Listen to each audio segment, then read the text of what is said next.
Komið sæl og velkomin heim í stofu, ég heiti Bryndís Svavarsdóttir.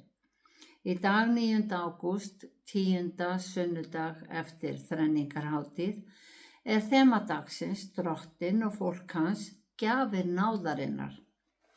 Textar dagsins fjalla eiginlega kæruleysi manna gagnvart viðvörunum Guðs. Í leksíunni rekur Guð hvernig hann undirbjó vingar sinn tákmynd fyrir Ísraels hús. Í pistlinu skrifa Páll að Guð hafi sagt við Móse: Ég miskunna þeim sem ég vil miskunna og líkna þeim sem ég vil líkna. Og í Guðspjallinu ávítaði Jesús borgirnar sem tóku ekki við boðskapnum. En við skulum byrja stundina eins og alltaf á því að signa okkur í nafni Guðs, Föður, Sonar og Heilags Anda. Amen. Heyrum heilagt Guðspjall sem úr Matteusi 11. kafla. Við hvað á ég að líkja þessari kynslóð? Lík er hún börnum sem á torgum sitja og kallast á: Við lékum fyrir ykkur á flautu og ekki vildu þið dansa. Við sungum ykkur sorgarljóð og ekki vildu þið syrgja. Jóhannes kom, át hvorki né drakk og menn segja: Hann hefur illan anda.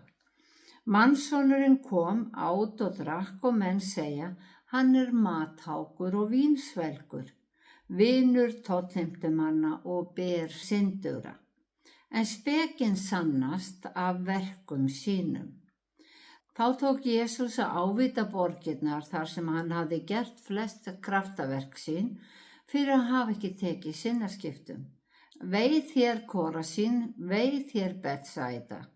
Ef gerst hefðu í Tírus og Sídon kraftaverkin sem gerðust í ykkur, hefðu þær löngu iðrast í sekk og ösku. En ég segi ykkur, Tírus og Sídon mun bærilegra á dómsdegi en ykkur. Og þú, Kapernám, verður þú hafin til himins? Nei, til heljar mun þér steypt verða. Ef gerst hefðu í Sódómu kraftaverkin sem gerðust í þér, þá stæði hún enn í dag. En ég segi, landi Sódómu mun bærilegra á dómsdegi en þér. Þannig hljóðar hið heilaga Guðspjall. Já, þema dagsins er stytt niður í gjafir náðarinnar hjá mér. Í samskiptum sínum við hina almennu borgara lét Jesús hlustendur og viðmælendur sína aldrei finnast þeir vera fákunnandi eða lægra settir. Hann pakkaði sannleikanum hvorki inn í skrautpappír né vafði fögrum orðum. Þeir sem voru með eyru, eins og hann orðaði það, og vildu taka við orði Guðs, fengu boðskapinn umbúðalaust. Því Jesús kom beint að efninu og talaði hreint út. Í Jóhannesi segir Jesús: Sá er vilji föður míns að hver sem sér soninn og trúir á hann hafi eilíft líf, og ég mun reisa hann upp á efsta degi.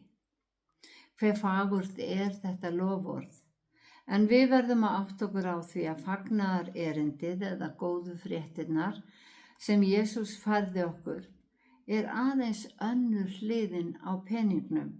Það er sú hlið sem færir náð Guðs og eilíft líf þeim sem trúa á Drottinn Guð. En hvað hin hliðin, bakhliðin á peningnum færir þeim sem hafna Guði, er sjaldnast nefnt. Vegna þess að þeim orðum er oft tekið sem hótun frá Guði. En það er ekki hótun, heldur viðvörun. Af því að Guð sér fram í tíman, þá er það ekki aðvörun hvað gæti gerst, heldur aðvörun hvað mun gerast. Fáir vilja vera boðberar slæmra frétta.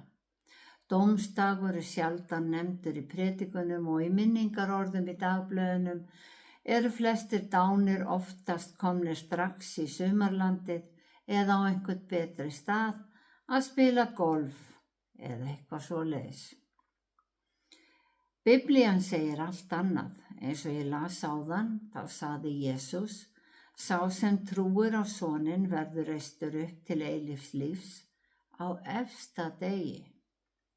Biblían segir að allir dánir verði reistir upp í einu á efsta degi.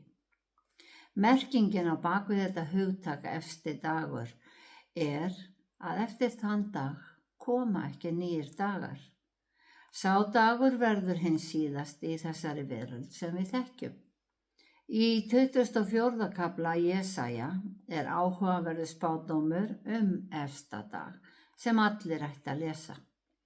En svona textar þykja neikvæðir, það slæmar fréttir. En hvað gerði Jesús? Hann kom ekki bara með góðar fréttir, hann lét slæmu fréttirnar fylgja með í dæmisögum sínum. Sögurnar hveitið og illgresið, sauðina og hafrana, ætu og óætu fiskana, fjalla allar afleiðingar af því, hvora hliðina af peningnum við veljum. Ef Jesús hefði ekki sagt frá þessum afleiðingum, þá hefði hann bara sagt hálfan sannleikann. Og hvernig ættum við þá að vita hvaða afleiðingar val okkar hefur? Sá sem tekur við Jesú tekur leið við gjöf náðarinnar. Jesús gjöfin og fyrir trú á hann erum við hólpin vegna náðar Guðs. Sá sem trúir á mig mun lifa þótt hann deyi, sagði Jesús. Sem þurfti samt sem áður sífellt að berjast við vantrú þjóðarinnar sem beið eftir honum. Og það sem merkilegra að margar sögur eru af því að fólk úr öðrum samfélögum hafi verið viljugra að taka við honum. Versin á undan textanum í dag segja okkur að Jóhannes skírari hafi verið kominn í fangelsi og Jesús talaði til mannfjöldans og segir að Jóhannes hafi verið sendur á undan honum til að greiða veg hans, eins og ritningarnar spáðu fyrir Og Jesús endar á þessum orðum, hver sem eyru hefur, hann heyri. Með öðrum orðum þá hvetur hann fólkið til að íhuga spádómana, sannreina boðskapinn, leggja saman 2 og 2. Ef Jóhannes var að uppfylla spádóm úr Gamla testamentinu, ef hann var að greiða götu þess sem ætti að koma, þá var Jesús hinn væntanlegi Messías. En fólki var vantrúað svo að Jesús segir við hvað á ég að líkja þessari kynslóð. Jú, kynslóðin hafði ritningarnar með spádómunum og þjóðin beið eftir Messíasi, frelsaranum. En fólkið var ekki áfjáð í að taka á mótunum og eina skýringin á því að fólkið hafði aðrar væntingar hvernig frelsari þeirra ætti að birtast þeim. Og þess vegna líkir Jesús þeim við pirrandi og óhlýðin börn á götutorgi. Hvers vegna var fólki svona tregt að taka við honum? Var það vegna þess að hann reyndi ekki að lokka fólk til sín með glæsilegum lýsingum á ríki Guðs? Gull, stræti, glæsi hallir, perlu og demanta skreytingar á byggingum. Fyrir Jesú var aðalatriðið að fá fólk til að sjá að öll fegurð heimsins einskis virði ef þú átt ekki trúna á Guð. Aðalatriðið trúin á Guð, að fá að lifa í návist Guðs. Ríki Guðs fyrirheitna landið sem Guð lofaði að hans fólk fengi að lifa í undir hans vernd. Við erum gjörn að dæma allt með augunum og Jesús var ekki ríkur. Hann hafði ekki her manna með sér, heldur aðeins fáa lærisveina og þeir ferðuðust allt fótgangandi. Jesús bað saman álit fólksins á sér og Jóhannesi skírara. Jesús át og drakk með tollheimtumönnum og syndurum, en Jóhannes lifði á náttúrunni út í eyðimörkinni. Þeir voru andstæður, en hvorugur lífsmátinn féll fólkinu, sem segir okkur að fólkið var ekki tilbúið fyrir frelsarann. Það var ekki tilbúið fyrir breytingar og þau litu ekki á sig sem syndara. Jesús var vinur tollheimtumanna og syndara sem voru skörlægra sett fólk, en spekinn sannast af verkum sínum, sagðan. Vantrúaðir gætu rækt hann og hafnað honum, en boðskapurinn og kraftaverkin myndu vera vitnisburðir í gegnum aldirnar. Það rættust orð Páls postula úr fyrra Korinthubréfi að hið lítilmótlega í heiminum, það er það sem heimurinn taldi einskis virði, það hafði Guð útvalið til þess að gera að engu það sem er í metum. Það er til að sýna okkur að það sem okkur finnst ómetanlegt í þessum heimi nýtist okkur aðeins í lifanda lífi og er þess vegna einskis vert fyrir næsta líf.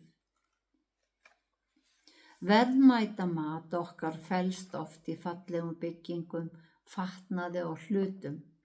Okkur er eðlislægt að hrífast af fegurð, en Jesús hafði ekkert af þessu. Því misstu margir af tækifæri lífsins til að fylgja frelsara heimsins. Þessi kynslóð, sagði hann, og við getum velt því fyrir okkur hvort kynslóðir heimsins séu aðeins tvær, hvort börn Guðs séu öll ein og sama kynslóðin og hvort allir vantrúaðir séu ein kynslóð.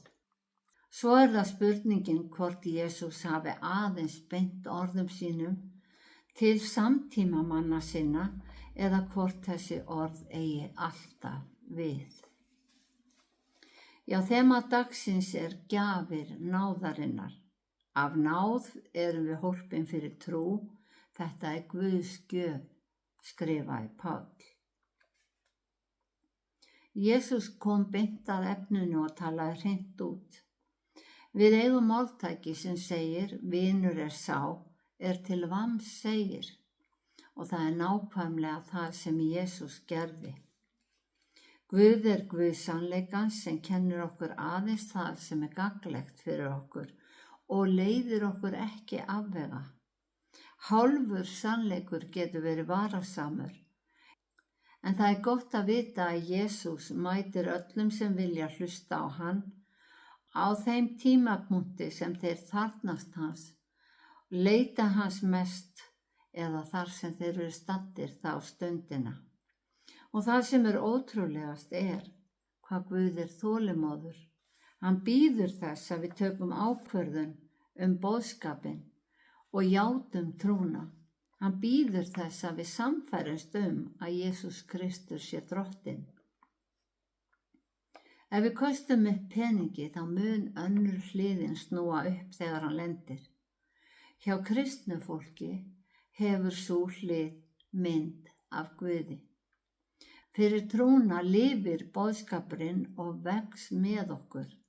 Hann verður að mælistiku, hjálpar okkur að draga mörk í daglegu lífi, gefur styrk og staðfestu.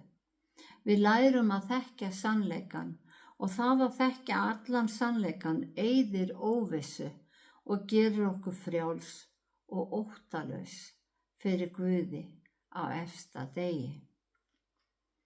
Drottinn blessi þig og varveiti þig, Drottinn láti sína ásjónu lýsa yfir þig og sé þig náðugur. Drottinn upplyfti sínu augliti yfir þig og gefi þig frið. Í Jesú nafni. Amen.